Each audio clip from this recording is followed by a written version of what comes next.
Upon waking up, the girl has no memory of what happened to her. Soon she notices a mysterious device embedded in her back that gives her incredible powers.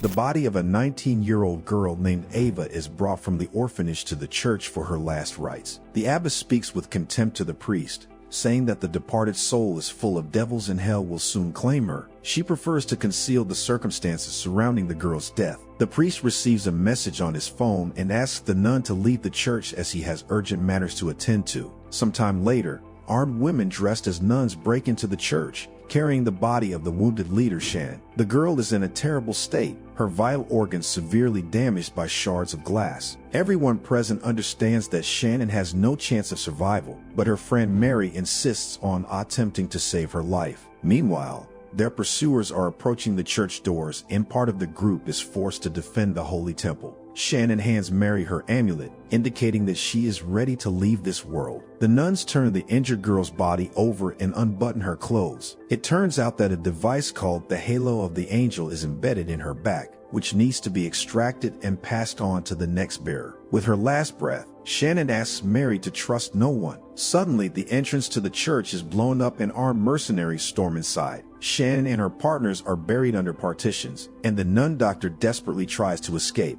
During her escape, she trips and accidentally drops the device from her hands. One of the mercenaries tries to grab it, but the hot halo melts his fingers. Trying to save the valuable artifact, the nun decides to temporarily implant it into Ava's lifeless body. A mercenary breaks into the church morgue and attacks the doctor. They don't notice that the girl behind them is beginning to move.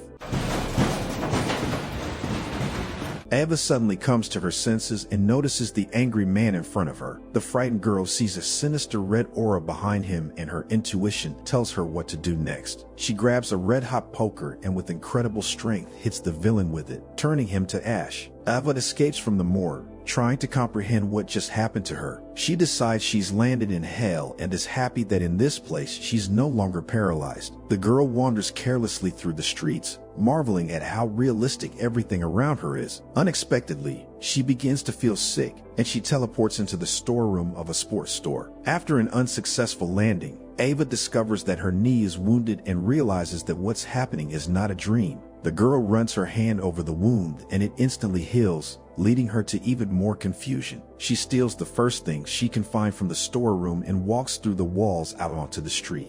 Ava intends to find the one who endowed her with superpowers and get answers to her questions. Meanwhile, a pastor named Vincent comes to the church and surveys the scale of destruction. It turns out that he runs the Order of the Crossed Sword, where specially trained warrior nuns protect the world from evil forces. They report to Vincent about the failure of yesterday's mission to steal an ancient artifact, the Divinia, from the port. Armed mercenaries were at the delivery location. We secured the area, but when we went to retrieve the item, there was a detonation. Divinia mixed with explosives. Vincent orders Mary to resume the search for the artifact before others reach it. The priest, one of the witnesses to the night's events in the church, tells what happened during the mercenaries' attack. The halo of the angel was hidden in the lifeless body of a young girl to conceal its magical trace. After that, she resurrected and left in an unknown direction. Meanwhile, Ava returns to the only familiar place to her, the orphanage. Upon entering her room, she meets little Diego, who is delightedly glad to see her. He is surprised that she can walk, but even more amazed that she is alive. The boy tells Ava that yesterday, she went to heaven in a dream, and the nuns took her body. The girl tells her little friend that she has developed unusual superpowers. Diego advises her to hide from everyone so that no one could learn about her gift. At this time, Father Vincent comes to the orphanage to conduct his own investigation and learn more about Ava. The nun reluctantly shares information about her ward, indicating that Ava caused many problems. They enter Ava's room and find Diego standing by the window. The boy doesn't disclose to the adults that his friend has already been here. Ava comes to the beach where she feels the sand between her toes for the first time and enjoys the endless sea horizon. This moment inspires her to make up for all the missed years spent locked away and start living her life in all its manifestations. Returning to the city, Ava notices a red aura in the air and, as if enchanted, follows it. It leads her to a local bar filled with music and alcohol. Filled with new emotions, the girl begins to dance, attracting attention. One of the visitors offers her a drink, and knave Ava trustingly tries the beverage, but immediately spits it out, realizing it's alcohol. Vincent continues to uncover Ava's life story. The girl ended up in the orphanage at a young age after a car accident in which she lost her mother and became paralyzed. Lastly, the pastor asks the nun a question she cannot answer. One more question, sister. How did Ava die?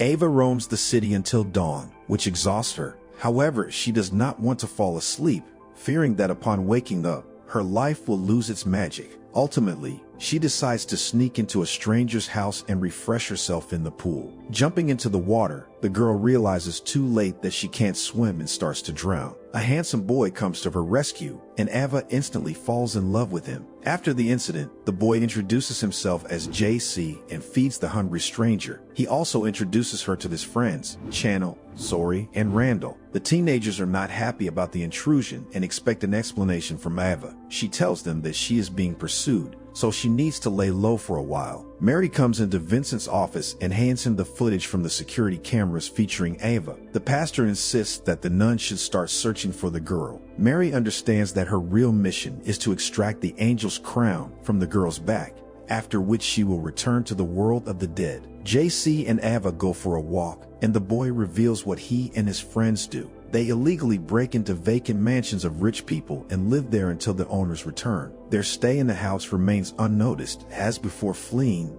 they always perfectly clean up after themselves. Seeing no other options, Ava decides to join the group. Later, Channel softens towards the stranger and invites her to a party that will be held in an old prison. Ava finds herself in a club filled with drunk teenagers and human vices for the first time. At this time, Ava again notices the ominous red aura in the air and decides to follow it.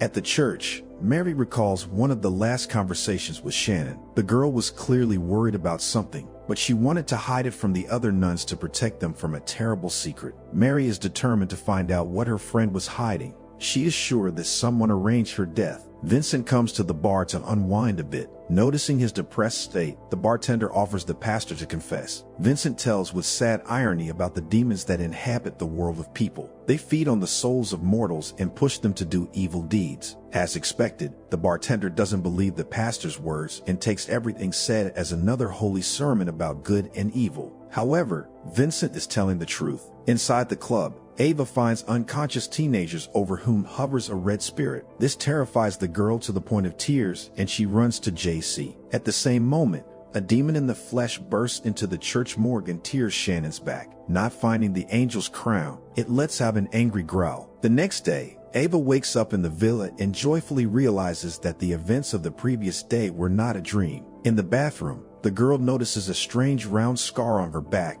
and cannot understand how she got it. Meanwhile, Mary comes to the port where their mission to find Davinia failed. She tries to understand who sent the mercenaries that ambushed the nuns. She finds a cartridge case on the ground and decides to take it with her. In the church, a conflict arises between Mary and her colleagues. She gets really upset as no one wants to help her uncover the truth about the port attack. The warrior nun Lilith was supposed to be the next bearer of the angel's crown, so her concern is only with finding it. In a desperate attempt to convince Vincent that the port attack was deliberate, Mary shows him the cartridge case. She claims that it is a special armor-piercing round that is not issued to ordinary guards. Nevertheless, the order now has a more serious problem. An unknown person broke into the church and cut Shannon's body to pieces. Vincent suspects that the higher demon Tarask may be involved.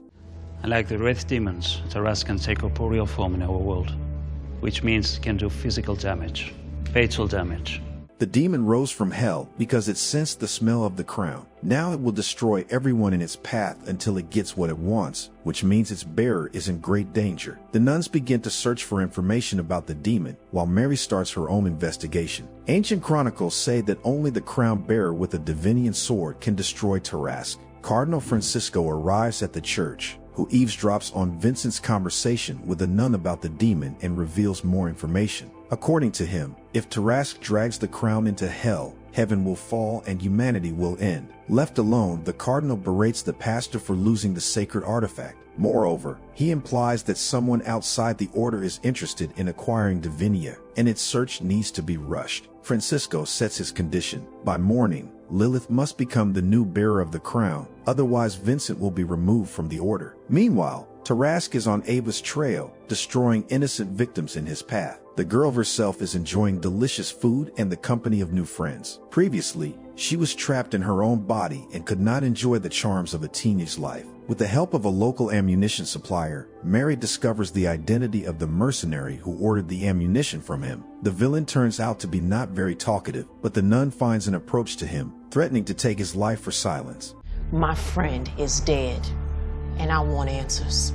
Eva learns from her friends about today's event, which their team plans to get in to enjoy delicious and expensive food. Julian Salvia, the owner of the technology company Art Tech, is hosting a presentation of her new invention. Thanks to her amazing scientific discoveries, people already have the ability to control objects with the power of thought, so everyone is in thrilled anticipation of the upcoming press conference. Among the guests, Ava notices Cardinal Francisco and hastily tries to hide, hugging JC. The ring on the Cardinal's hand suddenly starts to glow blue, but he doesn't notice it. It soon turns out that Jillian specifically invited Francisco to the event to demonstrate the closeness of the worlds of religion and science. Her husband Michael served as an archivist in the Vatican for many years, but ultimately rejected his faith, passing on sacred knowledge to his beloved. Tripping up a security guard, Ava and GC steal his pass and let their friends inside the building. At the same time, Mary arrives at the event with the aim of delivering an urgent message to Cardinal Francisco. The press conference begins, and Jillian presents an incredible device to the enthusiastic audience, the world's first quantum portal. She demonstratively sticks her hand inside the invention and it dissolves in the portal. After the impressive presentation, the inventor asks the Cardinal's opinion on what he saw. Francisco accuses the woman of stealing the sacred metal, Divinia, to create the device. Salvia insists that she dug up the artifacts herself during expeditions and now has the full right to use them for her scientific discoveries. The Cardinal warns the haughty inventor about the danger of using Divinia for her own benefit and leaves the hall. You are dealing with forces that science in its smugness dismisses out of hand. Forces that you can't hope to comprehend, much less control. During their exploration of the Art Tech building, Ava and JC come across an ancient shield depicting a cross. As the girl approaches it, the artifact begins to glow a pleasant blue color, as if reacting to her. At the same time, the nuns report to Vincent that surveillance cameras were able to locate Ava. The pastor orders to gather the team and immediately set out in search of the fugitive. He doesn't want to mindlessly destroy an innocent girl, believing she might have been chosen by higher powers. Despite political agreements, he is not in a hurry to transfer the right to possess the crown to Lilith. During the buffet, the leader of the mercenary gang, Adrio, approaches Michael. It turns out that it was he who sent professional fighters to the port to guard the docks with Divinia. As a result, Adrio lost his best men in a confrontation with armed nuns, and now he demands answers from the client. Michael hides the incident from his wife and insists that the mercenary leader does not say too much. Jillian decides to show the guests the shield found during the expedition and is surprised to notice its glow. She reports to her husband about the uninvited guests and orders him to deal with them immediately. JC and Ava try to quickly leave the building. Wandering through the endless corridors, they stumble upon a room with a child locked up in it. The boy insistently asks his friend to hurry up, but she can't leave the little one alone in the room. When trying to open the door to the room, the alarm goes off, and in the next moment, the girl has to flee from the guards. JC wants to go back for her, but his friends persuade him to leave so as not to fall into the trap himself. The girl is surrounded by security guards, and she fearfully tries to justify herself. Suddenly, something behind Ava makes them run away in horror. A huge demonic entity emerges straight from the wall and approaches her. The girl manages to hide in one of the rooms while the corridor is filled with warrior nuns led by Vincent. They shoot at Tarax with a crossbow, but he remains unharmed. The demon breaks into the room where Ava is and is about to attack her. Trusting her instincts, the girl grabs the glowing ancient shield and hits the monster with it. Tarax disappears into thin air, which surprises everyone present. Ava, who understands nothing, notices a bright glow in the reflection coming from her back. Seeing strange nuns around her, the girl tries to run away, but she is put to sleep with a sedative injection. By a strange twist of fate, she has to return to the church, where her story began. What do you think awaits the main heroine ahead? Write your guesses in the comments below, but before that, like this video.